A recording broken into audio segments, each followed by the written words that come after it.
Hello bachon, let's read the question. The question says consider the following statements. Statement 1 is activated charcoal is used in absorbing poisonous gases and in air conditioning systems to control odor. Statement 2 is carbon black is used as black pigment in black ink, and statement 3 is diamond is used in jewelry and is measured in carats. The correct statements is or are option A only 1, option B only 2, option C only 3, option D all of these. So first of all, let us check the key concept of the question. So key concept of this question is that three major pure allotropes of carbon are graphite, fullerene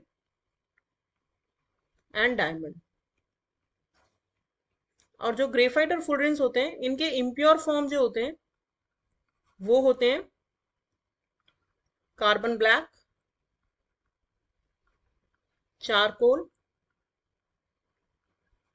and coke. Now let's check the complete solution. We will check all the statements one by one. पहला statement हमें दिया है कि जो charcoal होता है it is used in absorbing poisonous gases. तो ये बिल्कुल ठीक स्टेटमेंट है क्योंकि जो चारकोल होता है ये पोरस होता है. पोरस नेचर की वजह से easily it can absorb the poisonous gases और ये एयर कंडीशनर्स में भी यूज होता है to absorb the bad order.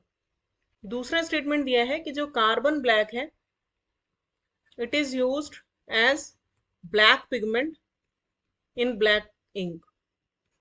तो ये भी एकदम करेक्ट स्टेटमेंट है क्योंकि ब्लैक इंक में जो ब्लैक पिगमेंट होता है वो मेजरली कार्बन ब्लैक होता है.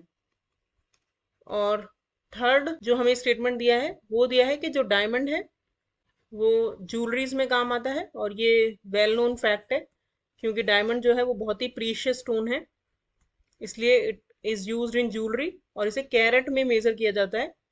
1 carat is equals to 200 mg. क्योंकि बहुत प्रीशियस है इसलिए इसे ग्राम या किलोग्राम में नहीं मेजर करते हैं, कैरेट में मेजर करते हैं. सो यानी कि हमारे जितने भी स्टेटमेंट्स दिए हैं ऑल 3 स्टेटमेंट्स आर करेक्ट. तो हमारा करेक्ट ऑप्शन हो गया option D. Hope you understood the solution well. Thank you.